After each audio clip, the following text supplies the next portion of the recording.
सर्वप्रथम दिदीलाई आज इङ्ग्लिस न्यु इयर होइन को धेरै धेरै शुभकामना।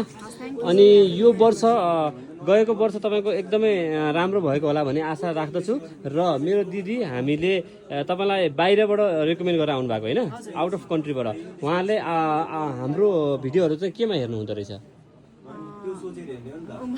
टिकटकमा है, टिकटकमा फेसबुकमा हेर्नुहुन्थ्यो। अनि हाम्रो दिदीलाई चाहिँ यो उहाँबाट रिकमेन्ड गरेर आउनु भएको छ। अनि यो नयाँ फोन सँगसँगै यसपालिको तपाईँको यो वर्ष पनि एकदम नयाँ कुराहरूले फुलफिल हुँदै अनि तपाईँको इच्छा आकाङ्क्षाहरू सबै कुरा सफल हुँदै गएको होस् भन्ने म कामना गर्न चाहन्छु। र यसलाई अनबक्सिङ गरिदिनु दिदी। र तपाईँको अनबक्सिङ गर्दै गर्दाखेरि यताबाट यहाँनिरबाट अनबक्सिङ गरिदिनु, यसलाई स्वाट तानिदिनु, यसलाई सरक्क लाएर है।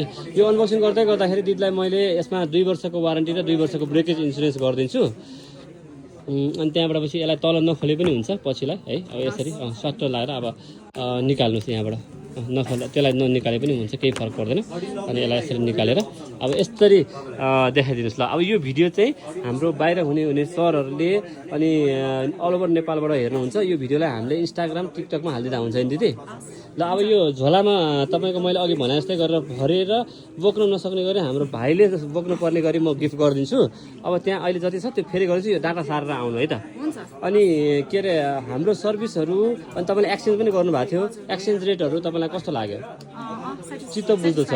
ल thank you so much, congratulations once again, happy new year. अनि मेरो भाइलाई पनि ह्याप्पी न्यु इयर है त। ल तपाईँको लागि पनि स्पेसल एउटा म गिफ्ट दिन्छु बेलुका। अहिले एकछिनमा मैले बिर्सेँ भने पनि याद गरौँ ल, भनेको थियो भन्नु।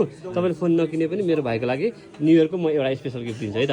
हाम्रोमा अहिले न्यु इयर एक्सचेन्ज अफर मेला। ल सारा आउनु अनि गिफ्ट दिन्छु ल। Tamrakar complex shop number 50।